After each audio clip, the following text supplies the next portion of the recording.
Welcome to Sasi media. இந்த வீடியோவில் நம்ம என்ன பேச போறோம்னா, முடிந்த பிக் பாஸும் முடியாத வன்மங்களும் அப்படிங்கிற தலைப்பில் தான் பேச போறோம். பார்வதி, அரோரா, திவ்யா. இந்த பக்கம் பார்த்தீங்கன்னா கானா வினோத்துடைய ஃபேன்ஸ் மீட் இருக்கு. அதுக்கப்புறம் சபரி பத்தின ஒரு அப்டேட் வந்திருக்கு. இது எல்லாத்தையுமே இந்த வீடியோவில் டிஸ்கஸ் பண்ணிடுவோம். நீங்க நம்ம சேனலுக்கு வரது இதான் முதல் தடவைனா சேனலை சப்ஸ்கிரைப் பண்ணுங்க. சப்ஸ்கிரைப் பண்ணிட்டு பக்கத்தில் இருக்க பெல் ஐக்கானை கிளிக் பண்ணி ஆல் கொடுங்க. அப்பதான் நான் வீடியோ போடும்போது நோட்டிஃபை ஆகும். லைக்கை தட்டுங்க, ஹை பட்டனை தட்டி விட்டுருங்க. ஓகே, ஃபர்ஸ்ட் எடுத்த உடனே கானா வினோத்துடைய ஃபேன்ஸ் மீட் இன்னைக்கு வந்து நடக்குது. வேலம்மாள் மகால் நினைக்கிறேன் முகப்பேரில் இருக்குது. அதுக்கான 400 சீட்டு டிக்கெட் வந்து அலாட் பண்ணியிருந்தாங்க. பிகின்வுட் தான் எடுக்கிறாங்க. இதில் 450 சீட்டும் வந்து 10 நிமிஷத்தில் விற்று தீர்த்துருச்சு. அந்த 450 சீட்டும் உள்ளவங்க இன்றைக்கி 3 மணிக்கு மேலே போனீங்கன்னா, 3 மணிக்கு நடக்குது, 3 மணிக்கு மேலே போனீங்கன்னா உங்களுக்கே அந்த இடம் கிடைக்காது. அப்போ யார் வேணால் போகலாமான்னு கேட்டிங்கன்னா யார் வேணால் போகலாம். அந்த ஹாலில் எவ்வளோ பேர் நிற்கிறோமோ அவ்வளோ பேருக்கும் வந்து அங்கே வாய்ப்புகள் அளிக்கப்படும். அதனால் யார் வேணாலும் போகலாம். நிறைய இன்ட்ரெஸ்டிங்கான விஷயங்கள் அதில் வைக்க போகிறதா சொல்லியிருக்காங்க. அதெல்லாம் ஒரு 2 நாள் கழிச்சு நமக்கு வந்து வீடியோவாக வரும். அடுத்து ஒருத்தவங்களுக்காக ஃபேன்ஸ் மீட் வைப்பாங்க. அதாவது யாருக்கு ஆதரவு இருக்கோ அவங்களுக்கு வைப்பாங்க. பார்க்கலாம் யார் யாருக்கு வைக்கிறாங்க அப்படிங்கிறது. பிகின்வுட் பொறுத்த வரைக்கும் நிறைய பேருக்கு வைப்பாங்க. சப்போர்ட், மக்கள் சப்போர்ட் யாருக்கு இருந்தாலும் கண்டிப்பாக சபரிக்கு உண்டு, திவ்யாவுக்கு உண்டு, பார்வதிக்கு உண்டுன்னு நினைக்கிறேன். பார்வதிக்கு வைப்பாங்களான்னு தெரியல, ஏன்னா அவங்க என்ட்ரி கொடுப்பாங்களான்றதுல நிறைய கேள்விகள் இருக்கு. பார்க்கலாம் அப்படிங்கிறது தான். இன்னும் மக்கள் செல்வாக்கு யாராருக்கெல்லாம் இருக்கோ அவங்களுக்கெல்லாம் வந்து கொடுப்பாங்க அப்படிங்கிறது தான். சபரி அவர்கள் என்ன பண்ணியிருக்காரு அப்படின்னா, அந்த வடபழனி கோயில் போனார் இல்லையா, அந்த வீடியோ வந்து ரெடி ஆயிருக்கு. அது யூடியூப்லயே இருக்குது. அதுவும் அவங்க பேரண்ட்ஸ் கூட ஒரு சர்ப்ரைஸ் பார்ட்டி ஒன்று இருந்ததுல, அதுவுமே யூடியூப்ல இருக்கு. எல்லா வியூஸ் போயிட்டு தான் இருக்கு. ஃபர்ஸ்ட் சர்ப்ரைஸ் பார்ட்டி வந்து நான் உங்களுக்கு சொல்லிட்டேன். ரெண்டாவது வந்து இப்போ வடபழனி கோயிலுக்கு அங்க வந்து பாத்தீங்கன்னா கெமி எஃப்ஜே இவர் போயிருக்காப்ல. சபரி அதான் சொல்லியிருக்காப்ல, என்னன்னா வீட்டுக்குள்ள போறதுக்கு முன்னாடி அந்த முருகன் கோயிலுக்கு போயிட்டு தான் போனேன், அடுத்தது வந்து முடிச்சுட்டு இப்போ ஸ்ட்ரெயிட்டாக அந்த கோயிலுக்கு தான் வந்திருக்கான் அப்படிங்கிற மாதிரி சொல்லி எஃப்ஜேக்கும் அவருக்கும் உள்ள பாண்டிங் பேசப்பட்டுச்சு. நிறைய பேர் வெல்கம் பண்ணாங்க, நிறைய விஷயங்கள் வந்தது. அடுத்து எஃப்ஜே சொன்னாப்புல அவர் லைஃப்லேயே வந்து அவருடைய ஃபர்ஸ்ட் கேர்ள் ஃப்ரெண்டை தான் கட்டி பிடிச்சாராம். அதுக்கப்புறமேட்டுக்கு வந்து கட்டி பிடிச்சி அழுதாராம். அதுக்கப்புறம் சபரியை கட்டி பிடிச்சி அழுதாரு அப்படிங்கிற மாதிரிலாம் நிறைய விஷயங்கள் பேசியிருக்காரு. அடுத்தது பார்த்தீங்க அப்படின்னா, முடிந்த பிக் பாஸும் முடியாத வன்மங்களும் அப்படிங்கிறது தான். என்னன்னா ஃபர்ஸ்ட் எடுத்த உடனே திவ்யாவை போட்டு அட்டின்னு அடிச்சுக்கிட்டு இருக்காங்க. அந்த பக்கம் பார்த்தீங்கன்னா அரோராவை போட்டு அடிக்கிறாங்க. யாரான்னு பார்த்தா பார்வதியோட சப்போர்ட்டர்ஸ் உள்ளே இறங்கி வேலையை பார்த்து விட்டுக்கிட்டு இருக்காங்க. முதல்ல அரோரா நேற்று என்ன பண்ணிட்டாங்க, நேற்று வாழ்த்து தெரிவிக்கிற மாதிரி தெரிவித்து ஒரு லாங் கட்டுரையை ஒன்று போட்டு விட்டாங்க. என்னன்னா, இந்த பிக் பாஸ் வீட்டோட தங்கப்புள்ள நான் தான் அப்படிங்கிற மாதிரி, நான் அதை பண்ணேன் இதை பண்ணேன் அப்படின்னு சொல்லிட்டு, நீ யாரா என்னை இறக்க பிஸ்கோத்து அப்படிங்கிற மாதிரி போட்டு விட்டாங்க. இந்த பிஸ்கோத்து அப்படிங்கிறது ஏற்கனவே வீட்டுக்குள்ளே பார்வதி தான் திட்டியிருக்காங்க. இப்போ பிஸ்கோத்துன்னு போட்ட உடனே பார்வதி சப்போர்ட்டும் சும்மா இருப்பானுங்களா, வெகுண்டு எழுந்துட்டாங்க. சும்மா தர லோக்கலுக்கு இறங்கி அடிச்சுக்கிட்டு நிற்கிறாங்க அப்படிங்கிறது தான். சோசியல் மீடியா பக்கம் இந்த இதிலலாம் போனீங்கன்னு வச்சிங்களேன், கேவலமாக கண்ணா அப்படின்னான்னு திட்டிக்கிட்டு இருக்காங்க. அதில் ஒரே ஒரு விஷயம் மட்டும்தான் எனக்கு மாற்று கருத்து இருக்குது. அரோராவை திட்டுறது ஓகே தான் உங்களுக்கு, ஆனால் இந்த ஃபேட்மேனும் இன்னும் நிறைய பேர் யூடியூபர்ஸ் இதை பேசுகிறாங்க. என்னென்னா, அரோரா மாதிரி ஆட்களை வெளில விடாதீங்க, ஏன்னா அவங்க 18+ கண்டென்ட் தான் பண்ணாங்க வெளியில், ஓகேங்களா, அதை பற்றி டீட்டெயிலாக சொல்ல முடியாது, தேவையில்லை அப்படிங்கிற மாதிரி நான் நினைக்கிறேன். அப்போ எல்லாம் என்ன சொல்கிறாங்கன்னா, அரோரா மாதிரி ஆட்களை நீங்கள் பிக் பாஸ்க்கு கூட்டு வந்தீங்கன்னா நாளைக்கு அரோராவை சப்போர்ட் பண்ணுறாங்க அப்படிங்கிறதுக்காக நிறைய பேர் வந்து யூடியூப்பில் அந்த மாதிரியான கண்டென்ட்டை பண்ணுவாங்க அப்படிங்கிறது. இது எவ்வளோ கேவலமான கருத்து இருக்குன்னு நீங்களே சொல்லுங்கள் மக்களே.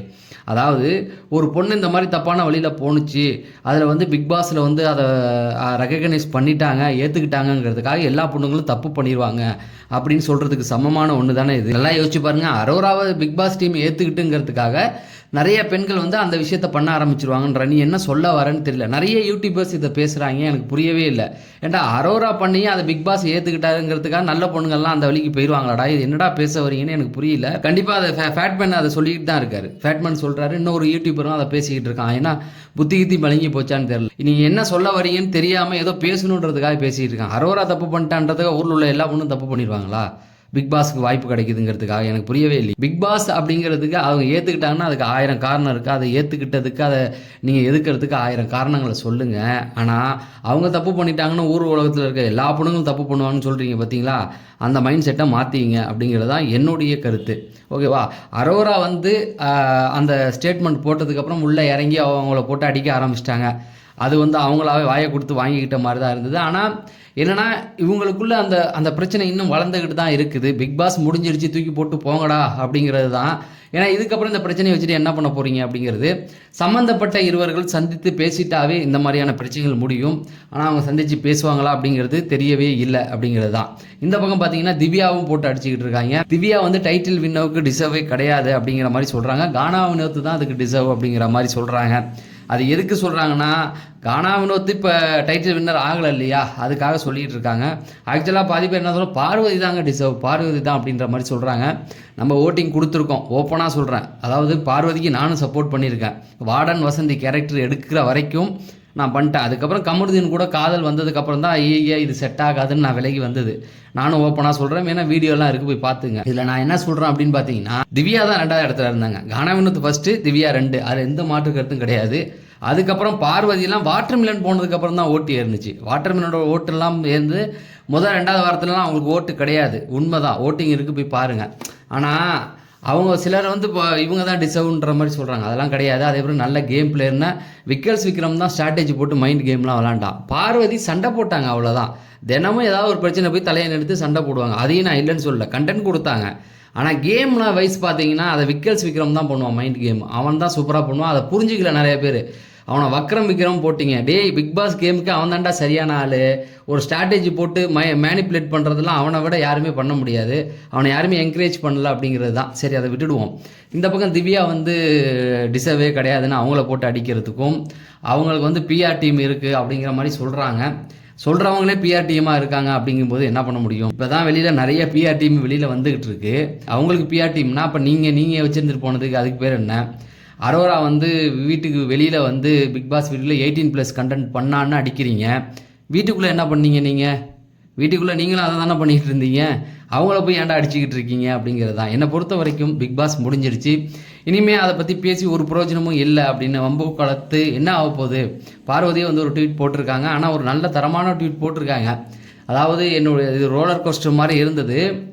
என்னுடைய தோல்வியிலையும் சரி, என்னுடைய வெற்றிலையும் இருந்த என்னுடைய ரசிகர்களுக்கு நன்றி அப்படிங்கிற மாதிரி ஒரு ட்வீட் போட்டிருக்காங்க. அதை எடுத்துக்கிட்டு அடுத்து அவங்க என்ன பண்ண போகிறாங்க அப்படிங்கிறது தான் நமக்கு தேவையே தவிர, இதில் பழைய கண்டஸ்டன்ட் ஒருத்தர் வீட்டுக்குள்ளே இருந்தவங்களையும் டைட்டில் வின் பண்ணவங்களையும் அடித்து உங்களுக்கு என்ன ஆக போகுது? அந்த பக்கம் திவ்யா வந்து எதுக்குமே ரெஸ்பாண்ட் பண்ணல, தூக்கி போட்டு போயிட்டாங்க. லெஃப்ட் ஹேண்ட்லேயே நான் டீல் பண்ணுவேன்னு முதல்ல சொல்லியிருந்தாங்க. ஸோ அதே போல் தான் எதுக்குமே அவங்க ரிப்பே பண்ணல, தூக்கி போட்டு போயிட்டாங்க. அதுக்கு என்ன சொல்கிறாங்கன்னா, திவ்யாவுக்கு இருக்கிறதுலாம் பிஆர், அவங்கள பற்றி பேசினா இப்போ ஒரு சேனல்லையும் வியூஸ் போகாது, அவங்க இமேஜ் போட்டு பார்த்தீங்கன்னா ஒருத்தவங்க கூட வந்து சப்போர்ட் பண்ண மாட்டான் அப்படிங்கிற மாதிரியும் ஒரு கும்பல் கிளம்புது. ஸோ இது என்ன அப்படின்னா, கண்டென்ட் கிரியேட் பண்ணுறது தான், வேறு ஒன்றுமே கிடையாது. பார்வதிக்கோ திவ்யாவுக்கோ அரோராவுக்கோ யாருக்கும் எந்த இதில் சம்மந்தம் கிடையாது. அவங்கெல்லாம் ஸ்ட்ரெயிட்டாக அவங்க அடிச்சிக்க போகிறதுக்குள்ள நேராக பார்த்துக்கிட்டா எல்லாம் கை கொடுத்துட்டு ஒன்றா நிற்பாங்க, அவ்வளோதான் உண்மை. ஸோ இங்கே கீழ் மட்டத்தில் இருக்கானுங்களே இவனுங்க ஒரு கண்டென்ட்டை க்ரியேட் பண்ணி போட்டு விளாண்டுக்கிட்டு ஒவ்வொருத்தங்களாம் அடிச்சுக்கிட்டு அதை ஒரு கண்டென்ட்டாக க்ரியேட் பண்ணி அதை தினைக்கும். ஸோ இந்த மாதிரி நிறைய அப்டேட்டுகள் இருக்குது. மீதி அப்டேட்டை வந்து நான் 12 மணி வீடியோவில் உங்களுக்கு கொடுக்குறேன். அங்கே மிஸ் ஆகிடுச்சு அப்படின்னா 2:30 வீடியோவில் நான் கண்டிப்பாக உங்களை சந்திக்கிறேன் அப்படிங்கிறத சொல்லி நான் விடைபெறேன். சசி அஃபிஷியலில் ஒரு வீடியோ போட்டிருக்கேன். நேற்று இதில் போட்ட கண்டென்ட் தான் இந்த வீடியோ. நேற்று நீங்கள் பார்த்துருந்தீங்கன்னா இந்த பக்கத்தில் சசி அஃபிஷியல் லோகோ இருக்குது, அதை கிளிக் பண்ணி சேனலுக்கு நேராக போய் சேனலில் சப்ஸ்கிரைப் பண்ணுங்கள். இல்லை வீடியோ பார்க்கலன்னா வீடியோ கிளிக் பண்ணி பார்த்துட்டு சேனலில் சப்ஸ்கிரைப் பண்ணுங்கள். நாளையிலேருந்து தொடர்ந்து வேறு கண்டென்ட்டுக்கு வரும். அதுக்கான ஸ்கிரிப்டெல்லாம் ரெடி பண்ணிக்கிட்டு இருக்கோம் டீமாக உட்காந்து. அதுலேருந்து புது ஸ்கிரிப்ட் உங்களுக்கு கொடுப்பேன் அப்படிங்கிறத சொல்லி விடைபெறேன். உங்களுடைய ஆதரவுக்கு ரொம்ப நன்றி அப்படிங்கிறத சொல்லி விடைபெறேன். நன்றி, வணக்கம்.